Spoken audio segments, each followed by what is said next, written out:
അമലുണ്ടെങ്കിൽ കുഞ്ഞാറ്റയ്ക്കെതിരെ ഒരു വീഡിയോ ഇട്ടിട്ടുണ്ടായിരുന്നു. ആ ഒരു വീഡിയോയ്ക്കകത്ത് കുഞ്ഞാറ്റ തൻ്റെ കുട്ടിയെ കാണിക്കാൻ അനുവദിക്കുന്നില്ല. അതുപോലെ തന്നെ കുഞ്ഞാറ്റയ്ക്കെതിരെയും കുറേയധികം ആരോപണങ്ങളൊക്കെ പറഞ്ഞിട്ടുണ്ടായിരുന്നു.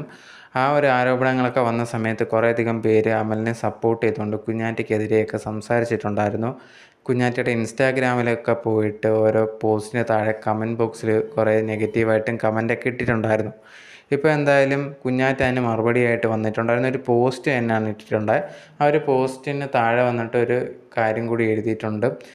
എഴുതിയതുണ്ടെങ്കിൽ അമലിനെ കുറിച്ചായിരുന്നു. അവനുണ്ടെങ്കിൽ നല്ലൊരു നടനാണ്, യഥാർത്ഥ കാര്യങ്ങളൊന്നുമല്ല അവൻ പറഞ്ഞിട്ടുള്ളത്, എല്ലാം ഫേക്കായിട്ടുള്ള ഓരോരോ കാര്യങ്ങൾ പറഞ്ഞുകൊണ്ടിരിക്കുകയാണ്. ഞാൻ അവൻ്റെ കൂടെ ജീവിച്ചിട്ടുള്ള ഒരു വ്യക്തിയാണ്. യഥാർത്ഥത്തിലുള്ളതും നിങ്ങൾ ഈ ഒരു വീഡിയോയിൽ കാണുന്ന രണ്ടും രണ്ടാണ്.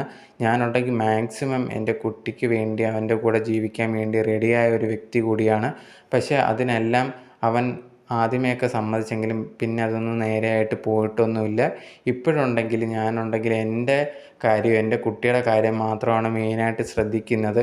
ഇനി എന്നെ ഇതുപോലത്തുള്ള ബുദ്ധിമുട്ടും കാര്യങ്ങളൊക്കെ ചെയ്യുവാണെങ്കിൽ ഞാൻ നിയമപരമായിട്ട് തന്നെ മുമ്പോട്ട് പോകും. അത് വേണ്ട എന്നുണ്ടെങ്കിൽ ആവശ്യമില്ലാതെ എനിക്കെതിരെ ഇതേ കണക്ക് വരുന്നത് ഒട്ടും ശരിയായിട്ടുള്ളൊരു കാര്യമല്ല എന്നുള്ള രീതിയിൽ കുഞ്ഞാറ്റ പറഞ്ഞിട്ടുണ്ടായിരുന്നു. അതുപോലെ തന്നെ ഈ ഒരു അമൽ ചാറ്റ് ചെയ്തിട്ടുള്ള പല ചാറ്റുകളും ഈ ഒരു കുഞ്ഞാറ്റ പുറത്ത് വിട്ടിട്ടുണ്ടായിരുന്നു. ഈ ഒരു ചാറ്റുകളൊക്കെ പുറത്തിട്ടതിന് ശേഷം കുഞ്ഞാറ്റയ്ക്കെതിരെ പറഞ്ഞവർ പോലും ഇപ്പോൾ അമലിനെതിരെയാണ് പറഞ്ഞേക്കുന്നത്.